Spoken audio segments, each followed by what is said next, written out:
Okay, let's talk to this guy. Again? I can't believe this shit. Uh, let's say this. Okay. No. No. It's a mere second, but it feels like you saw something. A gram of compassion in that sadness. Okay, why not? So, do you know who hanged? I don't know. Oh my god. Alright. Well, my theory of reporting to them may be incorrect. Oh, I took a look at what I did before, and the note says the spare key is tied to the bush outside the corner room window.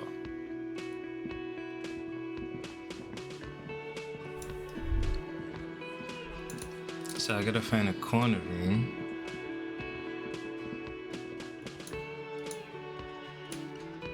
Which might be my room.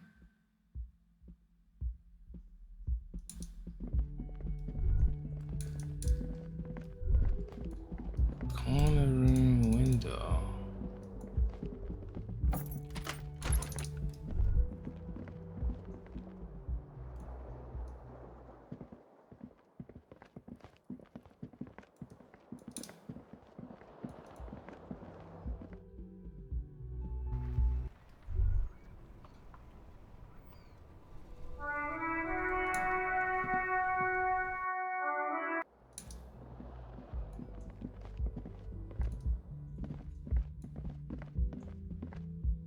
Bush outside the corner room window.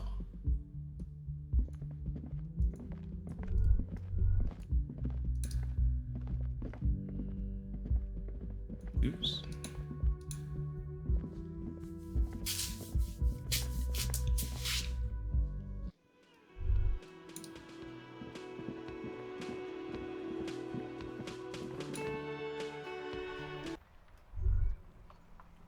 Alright, so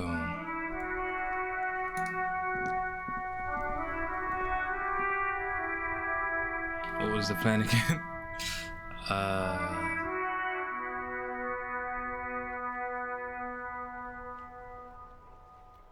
Damn, I had an idea.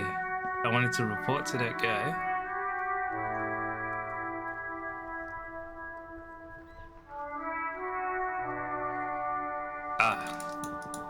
The cassette.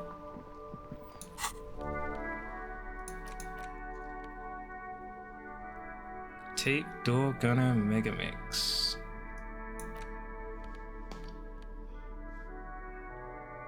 A magnetic tape acquired from Titus Hardy. It supposedly holds a recording of the Mercenary Task Force radio communications recorded via a de-encryption station. Not a good omen. Requires a boombox to play. You stare at the great door gunner Megamix. If only you had a boombox, you would be able to play Titus's tape. The tape feels ominous. Upon it, the dead speak. Respect the tape.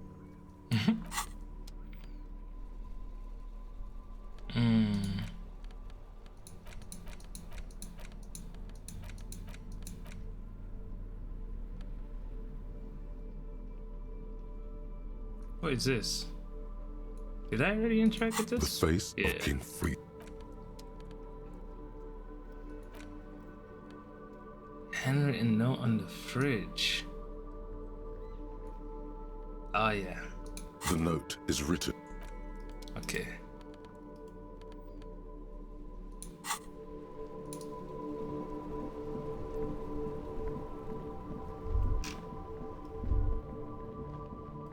So this guy, he had a speaker, I think. Everything's still cool here, officer.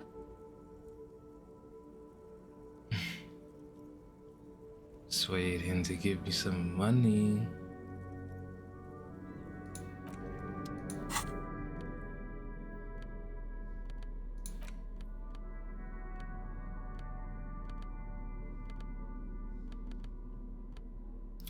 Where's my rhetoric stuff? -1.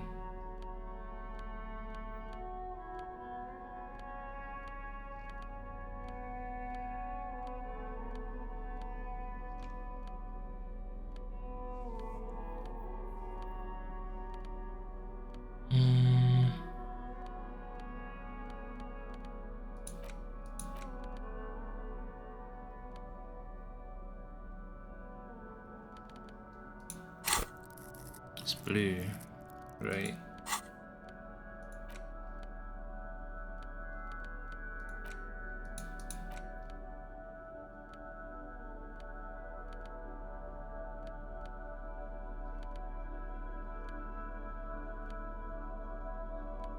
Wait. Cigarettes. There we go. 2 left.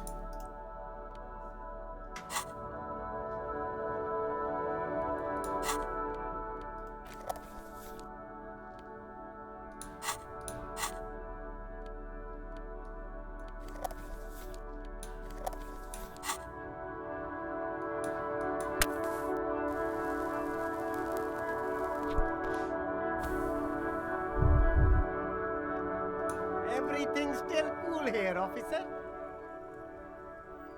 Might work, it might work. No need to dress this one up. Just tell him what you want. You. I want your money. Now. Oh, okay.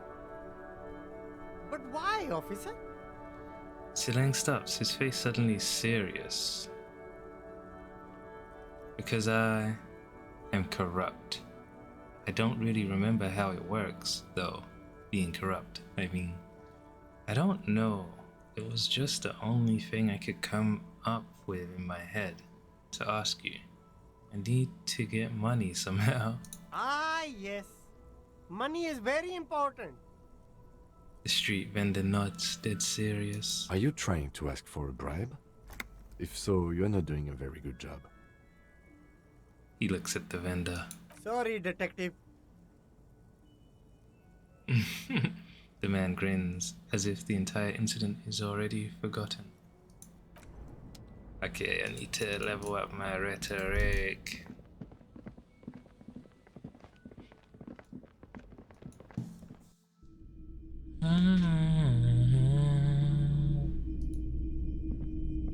The boomboxes wait on the shelves. And your boombox, that gold and amber Harmon Waushi, stares at you longingly with its tape reel eyes. Can I get a discount on this boombox? A police discount? A discount? I do have to keep the lights on, man. It's 12 real. A man like that in a neighborhood like this, in a rickety house falling into the sea, there's fear in him. Use it to your advantage. Fair enough, businessman. 12 it is. How does 10 real sound? Let's make it 8. Aren't you afraid of masked gunmen, the roof falling in, killer waves, aircraft accidents, botched surgeries? I'll pay it for 4 real.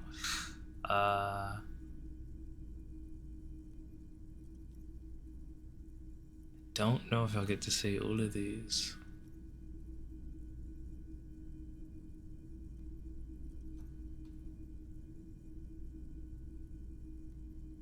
Let's say the 4th one. No, not really. I expect momentous change at any moment, but it seems that you are. He almost sounds concerned and seems to weigh your offer. Fine. 4 real it is. Oh my god. He nods decisively. Success. Sort of. Whatever gets the job done, right? Can I just play a tape on that boomboxes real quick? Let's not. Thanks for the discount, man. Here's the money for the boombox. And here you are. Quality sound reproduction on the go. It'll play anything, wherever, turn any tape into a conversation of sounds and shapes. Amazing. Easy.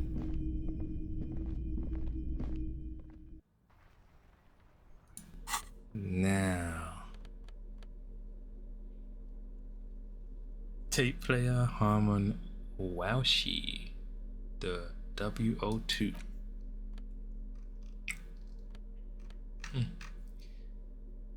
This is the reel-to-reel boombox of everyone's youth. A little banged up, a little chipped, and honestly, not that loud either. Looks cool though. Excels at being carried on the shoulder, allowing you to play audio tape items and blast music into the face of unsuspecting strangers.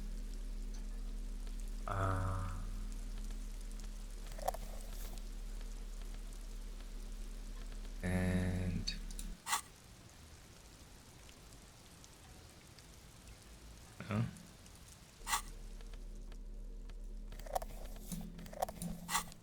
here we go. Oh,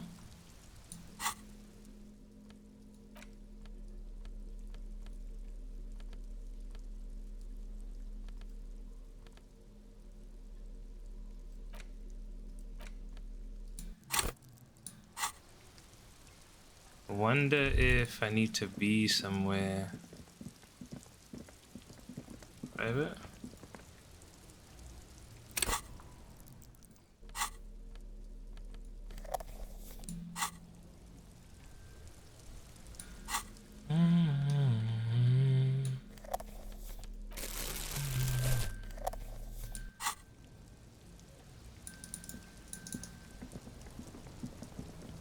Okay, we need to speak him in.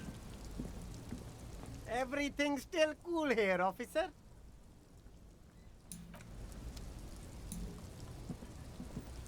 The speakers below are banged up and worthless. The sneakers triumph over them. They're the star of the show here. No way, officer. These aren't for sale. They're bad speakers. Low-fi socialist junk. But I need some speakers. Well, if you want them... He pauses for a moment, calculating. But see, they are the pedestal for my sneakers. If I let go of the speakers, where will the sneakers go? I can't leave premium lifestyle sneakers on the ground. I think I said this before. If, on the other hand, you wanted to buy the sneakers too, I could maybe throw in the speakers for little extra. Oh. No way, officer. That's right, officer. You're a high-class policeman who accepts nothing less than the best. Lucky for you, I've got the best on sale. These once respectable speakers have been conquered. No, don't look at the speakers, officer. Look at the sneakers. The Poor little sneakers are the speakers. stars. No, don't pity them, officer. These are old Samaran garbage. Don't even look at them. Check out these super cool, fun ultras instead. Do these need speakers?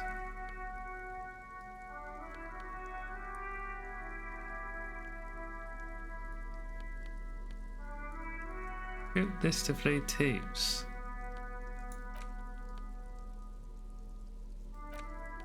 The porter reel is just what you needed.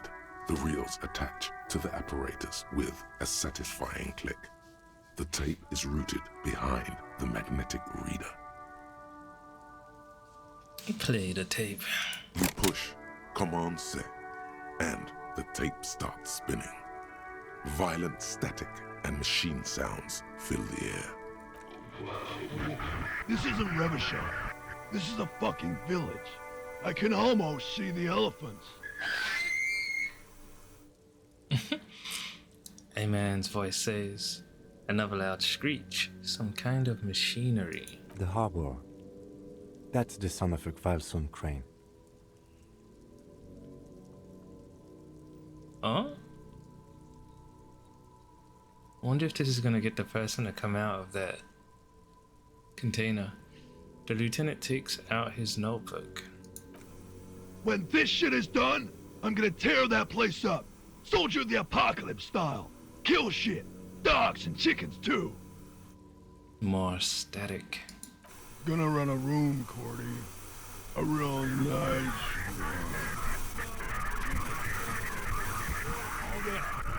I don't give a shit. I'm fucking done. I'm done mentally. This part is unintelligible. I'll fucking do them all in. Rape that disco cunt on the counter. You know, the dance a whore upstairs. Do it Kohoi style. Never did get that taste out of my mouth. A click, then silence. The rest of the tape is empty. The lieutenant presses the button marked Arrete on your portereel. The tape stops spinning.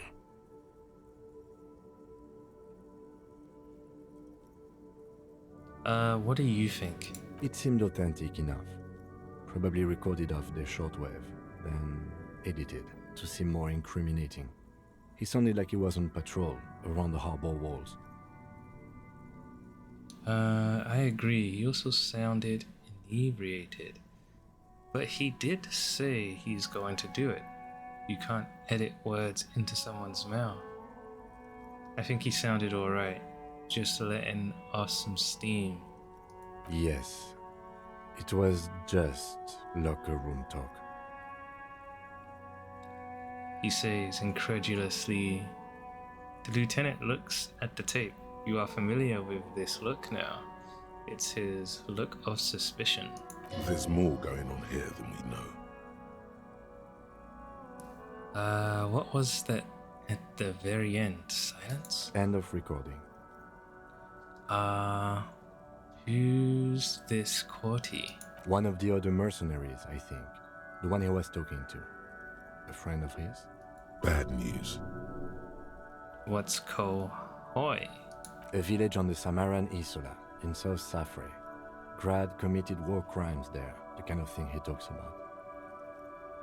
You think he was there? Who knows? Maybe the tattoos would have an answer. Or maybe Kohoi is just merc talk for atrocity, slaughter. A symbol of soldier of the apocalypse style conduct in a civil environment. Okay then, what now? Remove the tape. I think we've got a few more questions for class here, don't you? This seems to contradict her testimony, at least to some degree. As you take out the tape, the boombox tunes itself back to the cheery radio again, spewing out beats like it's a Friday night. The contrast feels chilly, inappropriate even. Alright, so we are going to if it's orange, does that mean means I haven't actually clicked on it. An orange beanie with a couple of big ass holes on the side. It looks like it might have been used as a mask during an armed robbery. Let's see. No way I didn't click on this.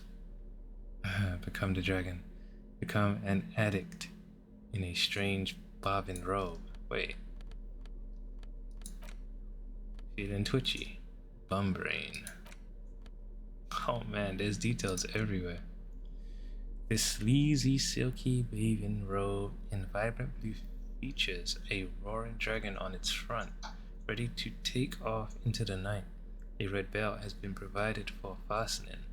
It's culturally insensitive, but only for people who are not from Seoul. The real Seoulites probably don't care.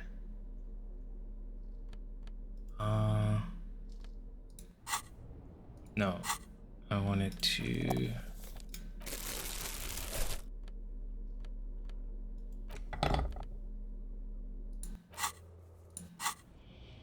Good old fashioned.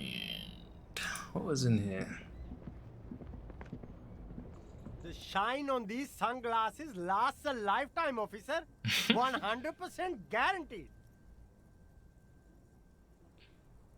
Leave for now. Alright, so back to the girl.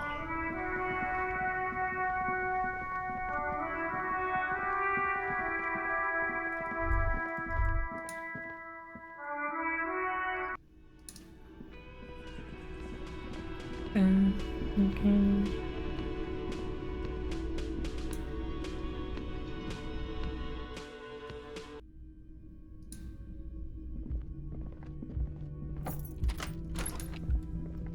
like I live here now. Go see my girl upstairs.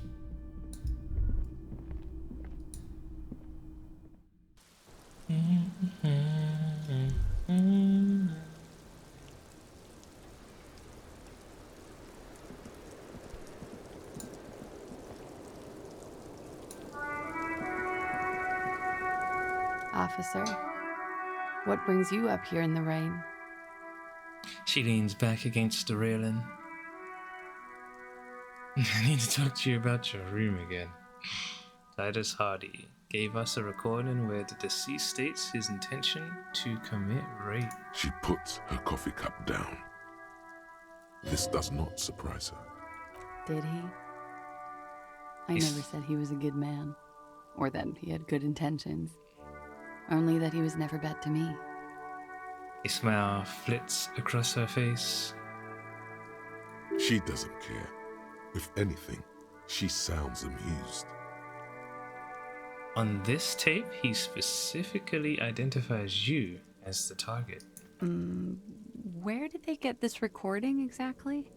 It's intercepted radio chatter of the deceased, recorded via de-encryption station. It's authentic enough. Does he say he's gonna do it Soldier of the Apocalypse style? She arches her brow. Those are the exact words he used. Yeah. That was practically his pickup line. She picks the cup back up. A memory surfaces in her tired neocortex. It's not entirely unpleasant. Did he say whores a lot? Was he pretty much on the verge of doing it Kohoi style?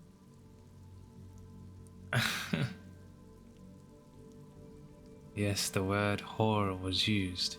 Yeah, he said whore. So do I. Does it matter? Kohoi was mentioned. I don't remember if he said whore. But I do remember this. He wasn't actually there. He didn't do a tour, or at least didn't tell me he did. Would have been overkill anyway. He lived his own little Kohoi. It wasn't his everything. Why say things like that?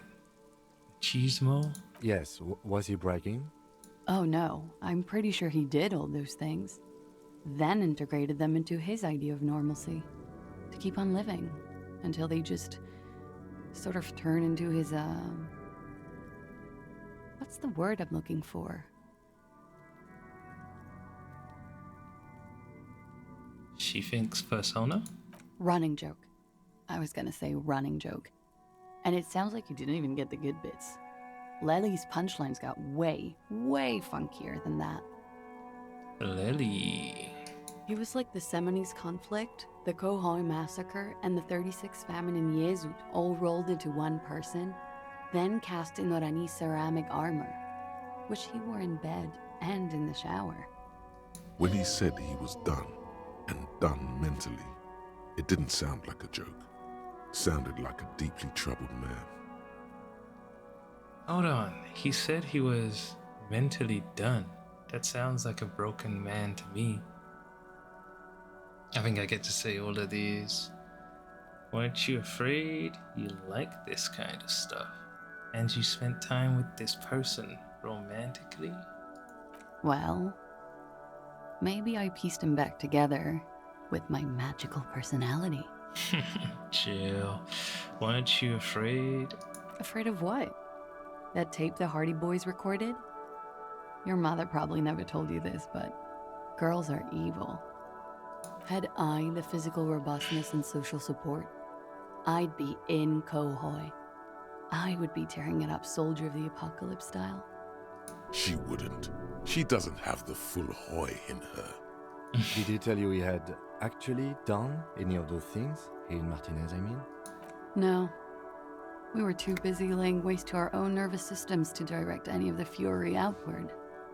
He seemed happy. I guess. At ease. As much as a man like him could be. She thinks. There is a small measure of pride in her that she could quell the rage in such a being. Thank you for clearing that up, miss. Whenever you're ready. I'm interested to hear what Titus Hardy has to say now. He turns to you. She takes a very small sip of her coffee and smiles. Now that you've had some time, can you tell us more about the victim? Like, for example, his name? Actually, officer, I didn't know his name. I just called him Lely. A nickname? I guess. He came from Lelystad. It's short for that. And it was his army name, apparently. He said his real name wasn't his. I tried to pry it out of him, but it was no use. Lelystad. That's a good start.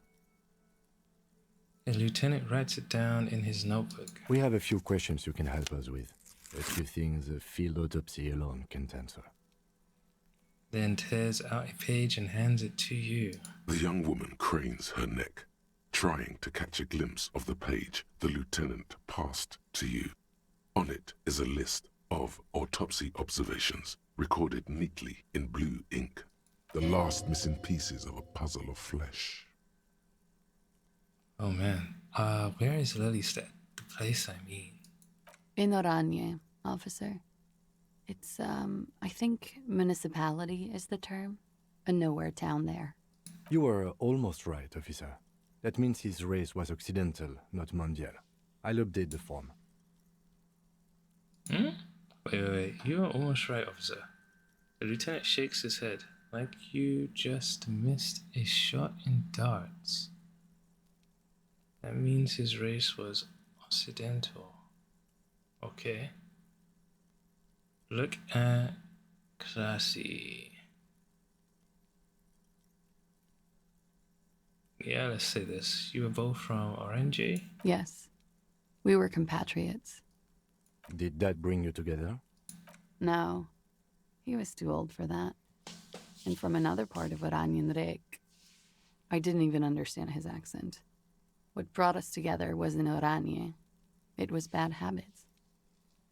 Sex, alcohol, speed, probably also sildenafil, and violence. No love for Mother Aranye, but wasn't he a soldier? This could be worth pursuing. A military man, but not a patriot. No. He left the National Service after they taught him to do what he did on Seminine. He wasn't the flag-waving kind. He was the making money, killing people kind. So he was a dangerous man. He was by no means a stupid man. A people person. A small platoon leader. Certainly not a patriot. She takes a long drag of her cigarette and washes it down with coffee. You don't seem like much of a patriot yourself. As an Oranese yourself, didn't his lack of patriotism annoy you? Mm-hmm. There is nothing on Moindi.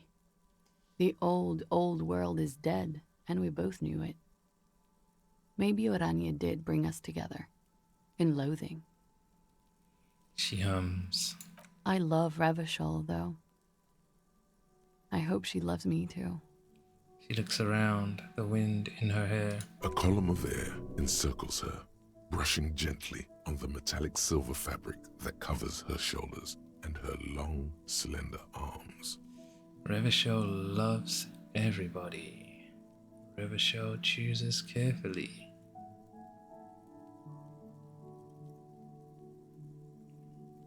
Revachol chooses carefully. True.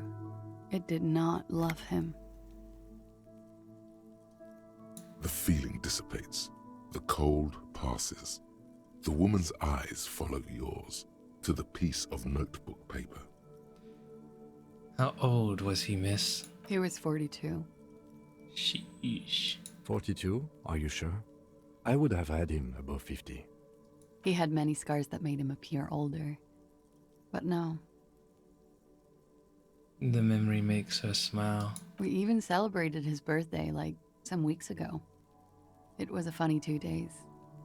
He had little reason to lie to me. We were slightly off then. Thank you for clearing it up. The lieutenant makes a correction in his notes. The adversary one. His eye color? Blue. Light blue.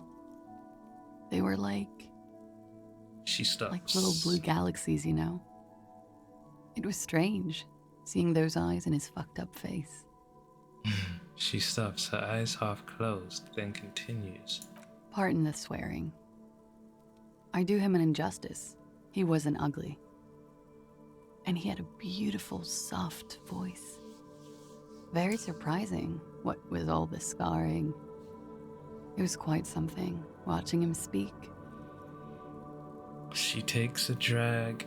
He had a combat wound on his chin and mouth. Yes. Severe. It made him look like half his face was cracking away in some strange smile. That and those eyes. She seems to enjoy the word. It's clear she was very much attracted to him, and still is. You found him attractive. Of course.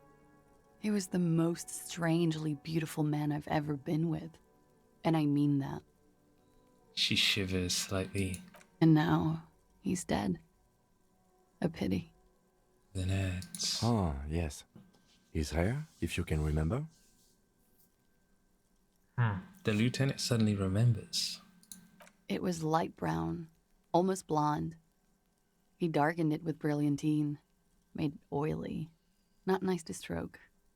I couldn't convince him to leave it alone. Nice. He had a tattoo. What did it mean? That's what we want to know. Oh, that. She smiles. It's clear she liked it. What did it represent? Do you know? It was a map of his life and the places he visited as a soldier. It was mostly for showing off to chicks, though. For showing off to chicks? How so? How? Imagine him lying in bed. Freakish musculature laid out on the sheets. Scarred, of course. Tattooed. The sheets are dirty for some reason. She leans back. He's smoking and drinking, of course. And his chest and shoulders and arms are studded with stars. Tens, hundreds of them. Maybe even thousands. And the woman goes like, "What was this, baby?" She points at the air with her sharp nail finger, picking out an imaginary tattoo star. And he says, "That was too hardcore. Don't ask me about that." So she goes, "Okay, but what's this, baby?" And he's like, "Saw some bat shit there. Killed some loincloths." She lowers her voice comically. And so it goes. Star after star, port after port, third world country after third world country. And he's done horrible things in every single one of them. You were the woman in this? Oh, yeah. She nods. Can you tell us precisely what these mean? Hand her the photo. No, thank you. I've seen enough of him dead. I can tell you what they meant without looking at them. She does not take it. She pours herself more coffee. Go on. He was a blue-eyed boy with thick arms, from a small town. He was also poor, and the government of Orania needed some people killed, so they turned him into a grotesque killer. For money. He went to Killer Academy in Vredefort. Then he killed some people on the Seminine Islands, and on other islands too. All of the islands. After this, he came to Revachol and got killed himself.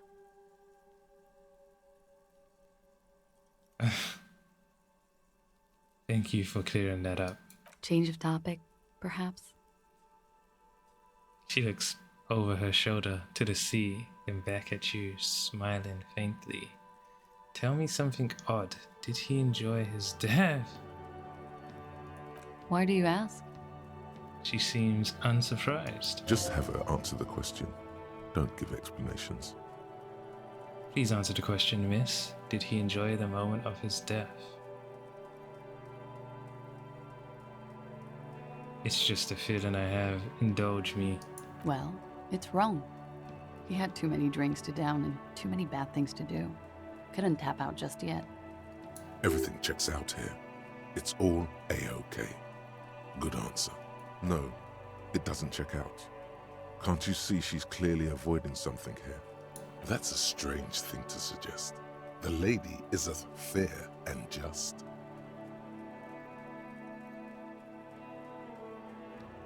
Could it be love that did him in? You think she choked him to death and then they had to hang him? It very well could be, yes. What do you mean? What do I mean? I have no idea. I don't even know what you mean. Love did him in? What does that mean? She raises an eyebrow. He told me love did him in. I gotta say that. That's not funny, officer. Her voice is like a slash through the air. Her shoulders tense up. There. She momentarily lost control over straight back guy. It appears that she feels guilty. Do you feel guilty? Of course I do. I'm hungover. I feel guilty about everything. Do you feel guilty about what happened to him? Among many other things, yes. I could have done something. There's always something you can do, right? Ask me something else. She looks into her coffee. What is this? An interrogation? You didn't tell her this was going to be an interrogation. Something miraculous is coming, he told me. The lieutenant blinks. His expression does not change. All right, let's see where this is going. From way out in the northwest, he told me. Maybe he was wrong. Forget about it. No. Cool. The woman nods. There is a sound, something in the reeds, when the wind comes through them, on the inlet, on the little islands there between castaway tires.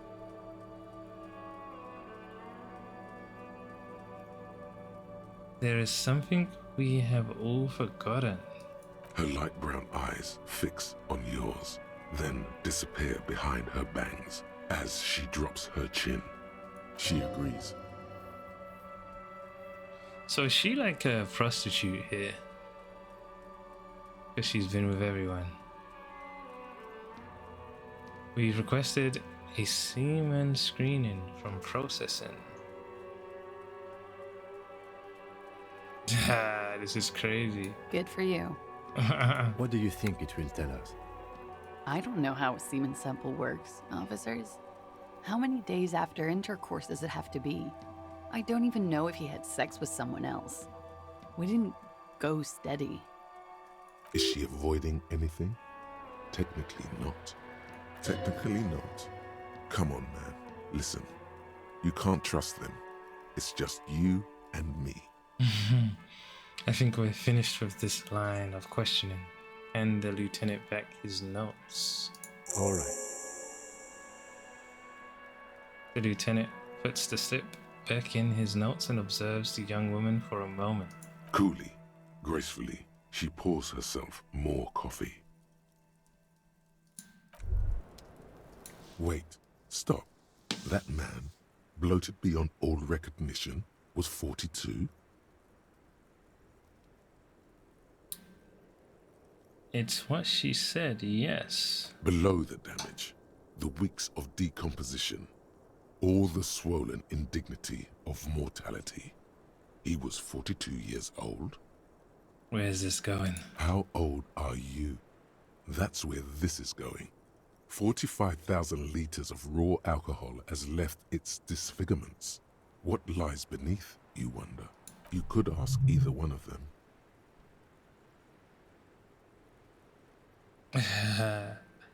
Turn around, miss. How old do you think I am? Huh. How old do I think you are? She leans in closer. She's buying time to formulate the best answer. Look who's finally awake. I don't know. 1,000,000 years old? 21? 17? How old are superstar police officers usually? I think I'm circa 45. You're not. He's squinting at you. Sure he is. You know, age is just a number. Yes, but for him that number is higher than 45. Wait. This requires scientific measurements. Bring it on. I'm not afraid of the truth. To the laboratorium. Say what? Date of birth generator.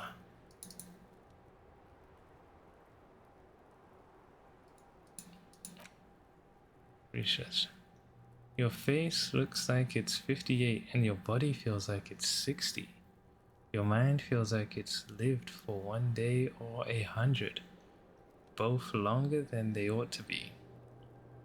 The day and century. For how long? Then, has this thing attached to your sentience walked the planet's crust? Time to start racking those brains of yours, Elder One. When and where were you born? One more little piece of XP, a level up.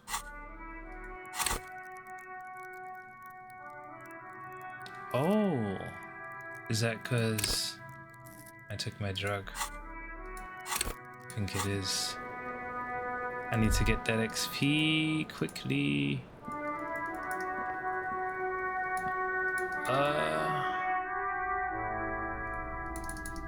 Da, da, da, da, da.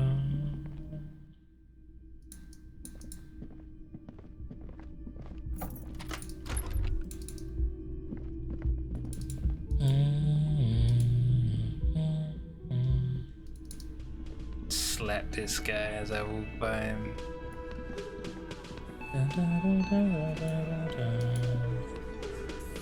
The clowns are still hanging around. What is it now?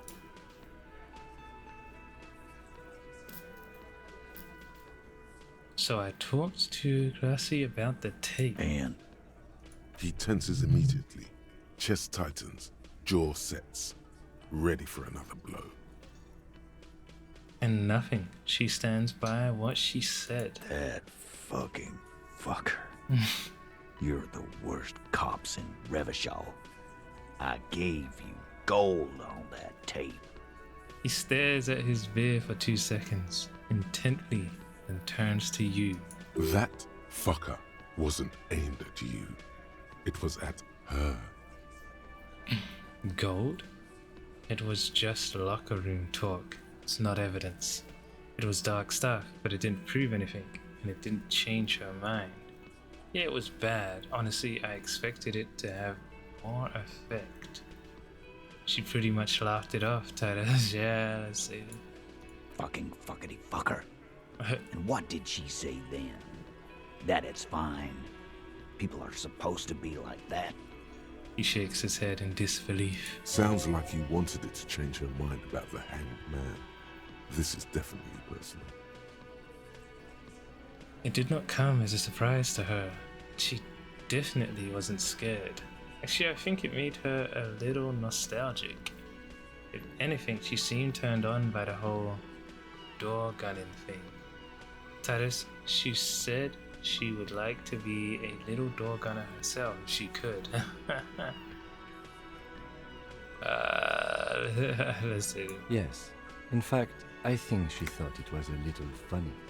The lieutenant looks at you, then him. Funny. No good goddamn psycho whore. Titus mumbles, his lips barely moving. Alright. Oh, fucking righty then. I guess it's good then. Fucking. He slams his giant fist on the door frame. Please try to control yourself in the presence of visitors, Titus. Her voice is a bit softer than earlier. This is just perfect. just fucking perfect. Any thoughts on this, lawman?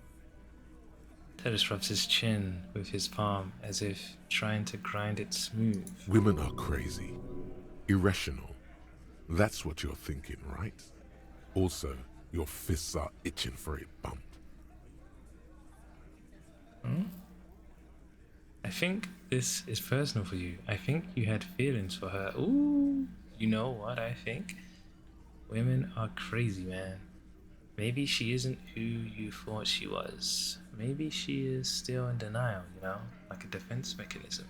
Be straight with me, Titus. What really happened? Let's say this one first. Yeah, they're all queers. Can't bump, hard fist, or anything. What? Glenn explodes with indignation. Everyone's got feelings for each other. Where are you going with this? That's all right, Glenn. I just thought I thought anyone would come around if they heard that shit. Apparently I was wrong. He rubs his temple. Yeah, that was fucked up. He smiles sympathetically. So he caught him talking crazy. He wanted her to see it so she wouldn't like him no more. You wanted her to see the man for what he was. Now that you know, you might want to lay off this topic, or else you might antagonize him. Nah, we're gonna antagonize him. I just got too worked up. Big man lost his shit. It's cool now. He shakes his head.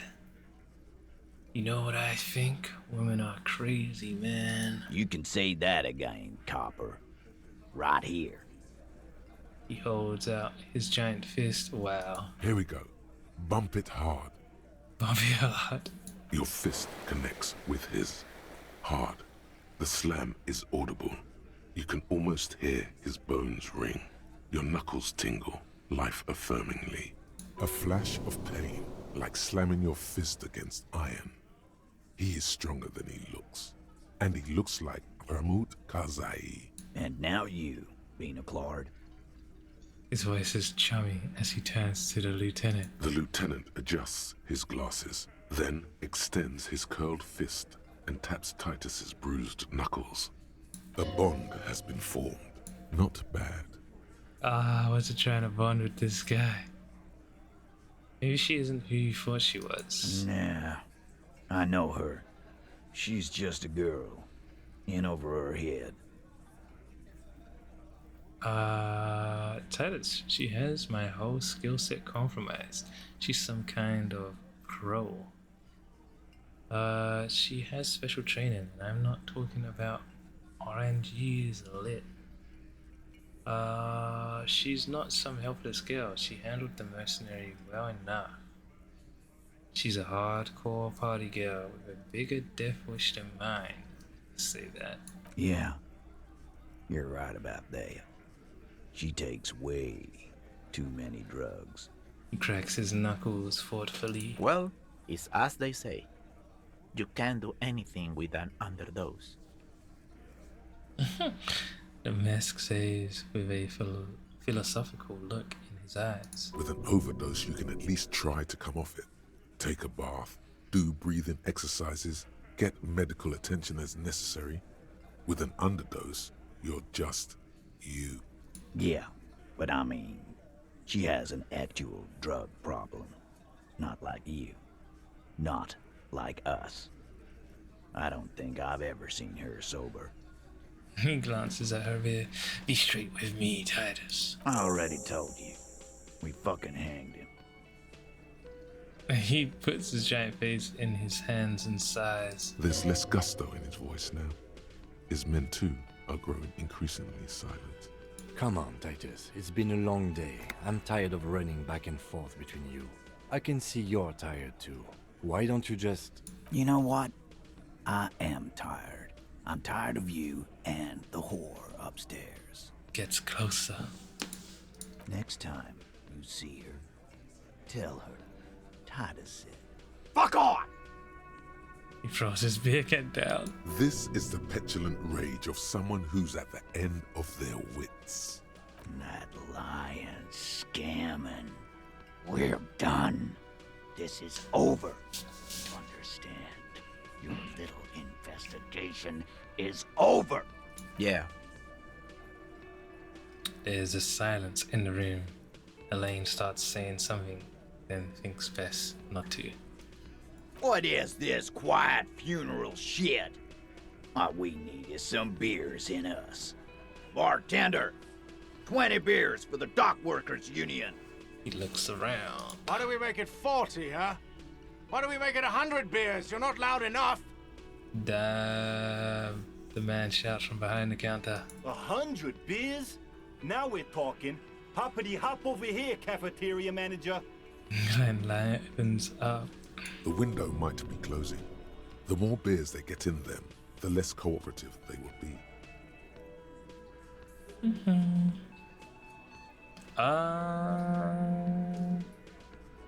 Let's try this to see what happens. Convince Titus he's being manipulated. You should know by now.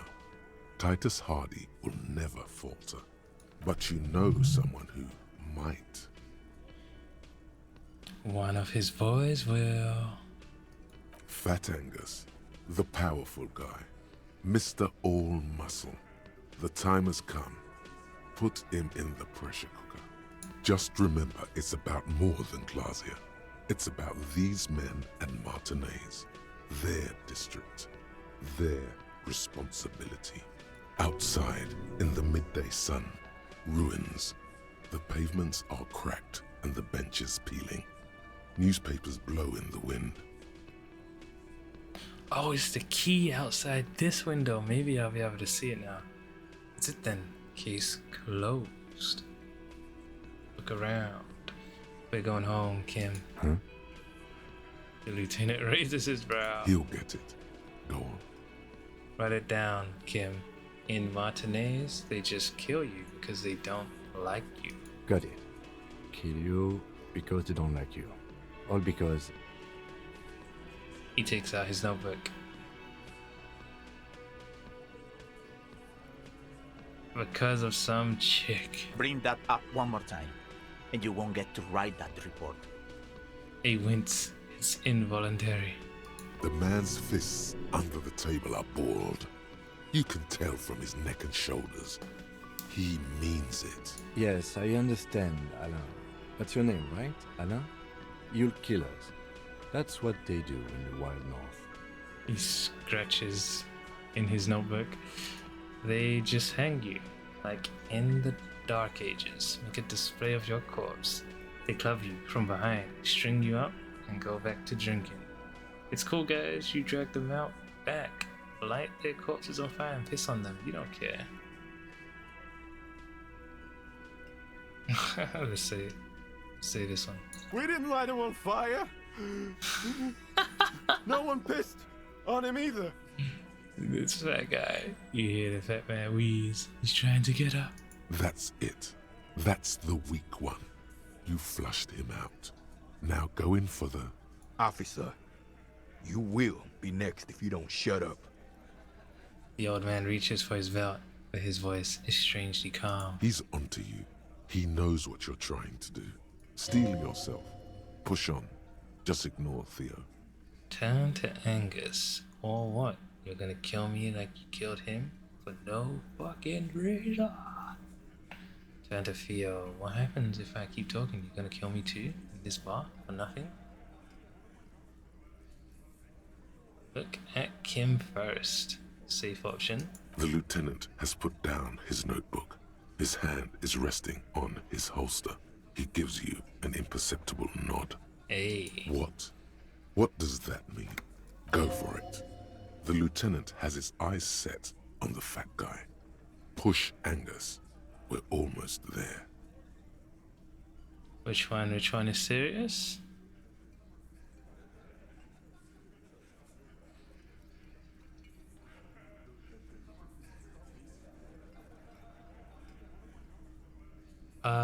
Let's push Angus. We didn't kill him.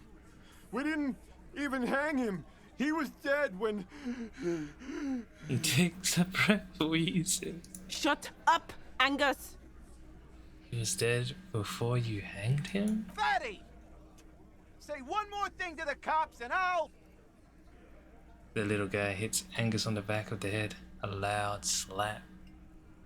Dennis, stand down, or I'll beat your head in. Theo, take your hand off the belt. This isn't 31. I've got this under control.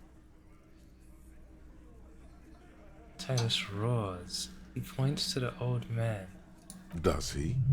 His closed fist is shaking. It's you who's in control. Let them have their moment. The room falls silent, so quiet you can hear Angus wheeze. Angie, where's your goddamn inhaler?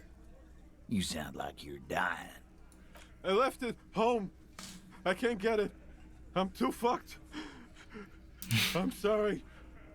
He grabs his chest. Why are you so fucking fat, Oh, Angus? shit. Now it's all pointless.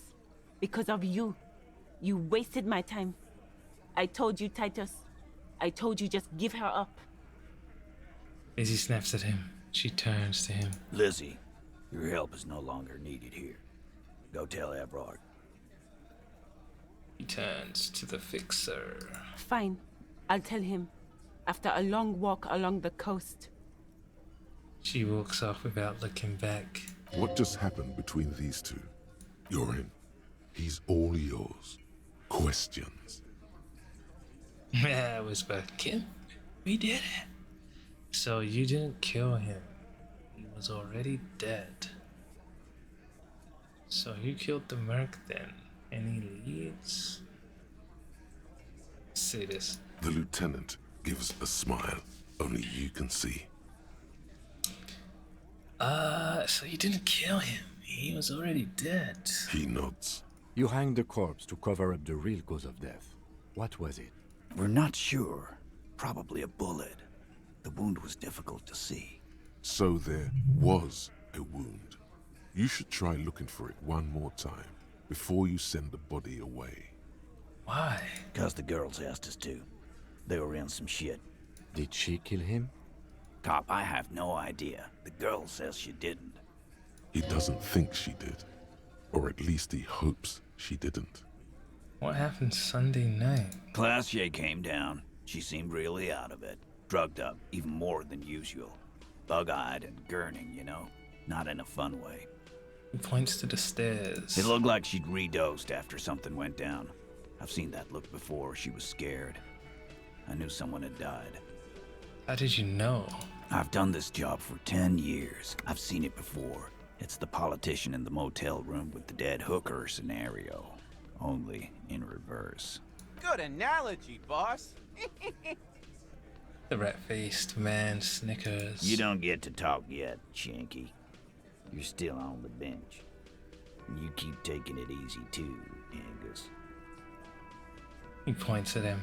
He turns back to you. That's okay with the fat man, still wheezing there. He couldn't speak if he wanted to. What happened then? We went upstairs. Sure as day the merc was dead. There was a bullet hole through the window. Fucking dirty sheets and bottles everywhere. He scratches his chin. Tibbs patched the window. And the corpse. We hanged. Who's Tibbs? Nah, he's my brother. He's in the window replacement business. Right now, he's grateful he hasn't gotten his brother into this mess. If Classy didn't kill him, why the cover-up? You may have noticed our girl's in some shit of her own. I didn't notice anything. What kind of shit are we talking about? The can't show up on police radar kind. There are people after her. From the old world. Where she came from. These people? Who are they? They're powerful. Connected to the moral intern. She's clearly afraid for her life. Says if she showed up in your systems, she'd be ghosted away. He looks out the window. And why would you help someone like that? By taking on a murder? Why would I? I guess we abide all sorts of runaways and losers here. It's a Martinez thing. He shrugs. So, who killed the merc then? Any leads? Not yet. Just some ideas. She says the shot came from outside, behind the window somewhere. So that's a clue. What are you thinking?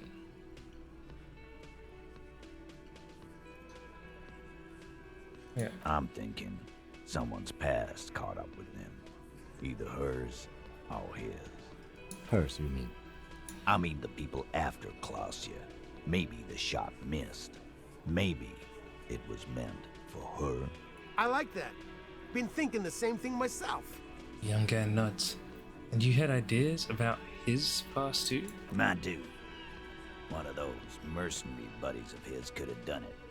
They got guns, training, years of bad blood, probably. Or it could have been someone else from Crenell. He pauses to think. Tell you what I'd do. Check out the coast for vantage points. Maybe consult with a ballistics buddy of mine. That's what I'd do. If I wasn't too busy doing this clown dance with you. He's calmed now, threw all that turmoil away, and became himself again. Whose idea was it to hang him anyway? Hers? In a manner of speaking. What do you mean? We had help from another girl. It was her idea to hang him, and I liked it for political reasons. It sent a good message. It's her, isn't it? The missing ape Hardy. That's the other girl. The big guy turns to Glenn, who's about to say something. The blonde shuts his mouth before a word escapes. I'll say it again. All the Hardy Boys are right here, cop. That woman is just affiliated with the Hardy Boys. You don't know her, anyway. You know, it's okay for there to be a Hardy girl, Titus. Understood. Can you tell me anything about her name, current location? You're going to Stonewall me if I ask more about her. No. Understood. Nope. You're not getting to her. It's Klausya you want to talk to. Thank you for this, Titus. And let's say I'm sorry I made you guys fight. Me too. Thank you for this, Titus. I'll go talk to her for the last time. You do that. Hey, cop. Before you go. He grabs his beer and swirls it in his hand, then thinks of something. Suddenly, the wind picks up outside. You hear it rattling the large windows in their frames. It carries newspapers, circles the whirling in rags in a warm column. She, Klausya, came to Martinez to hide. Many of us did. This is where you wash up when there's nowhere left to go. The Union takes you in. Now, she refused that protection. But still, after all this headache. But you would still prefer if we didn't take her away. That's right. If we didn't take care of the people who end up here, this place would just be a couple of ruins and some cargo containers. We'll take that into account. So that person's in the container. We'll take... The lieutenant slides his notebook into his coat pocket. He turns to leave.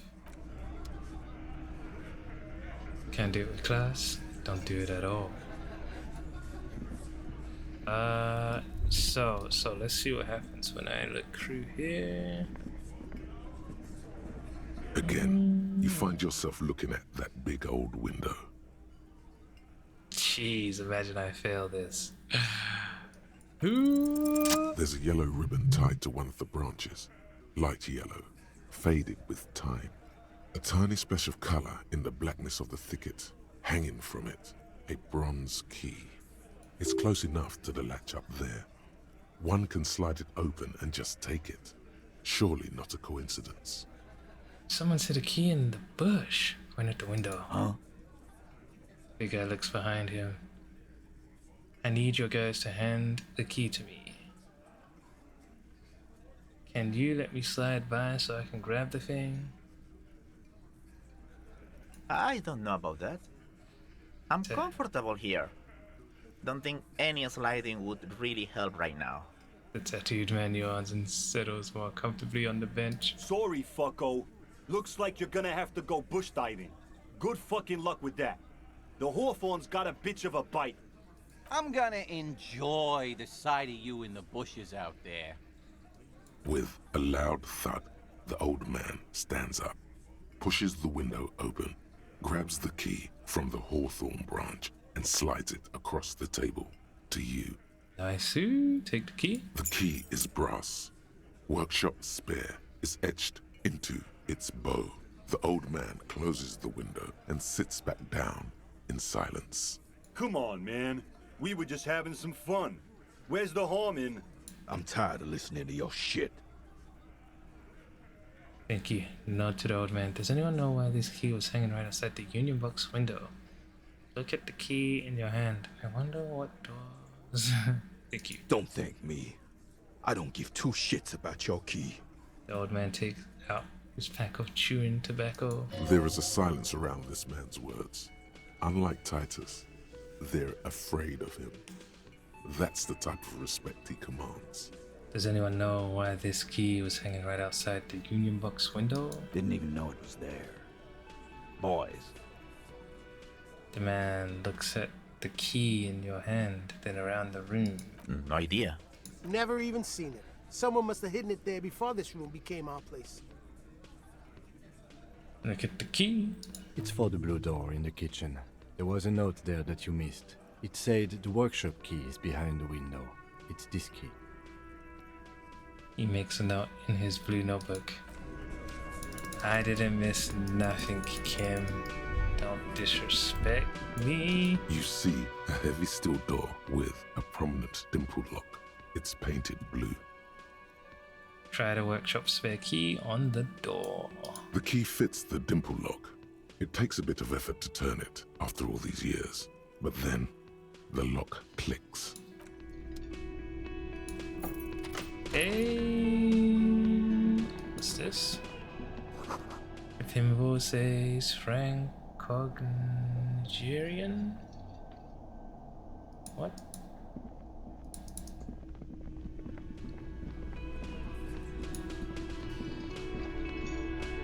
Can I help you?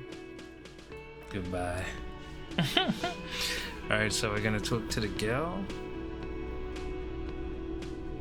I think there was something else I wanted to do. Definitely want to talk to the girl. I want to smoke and then level up rhetoric. Need to buy some more smokes too.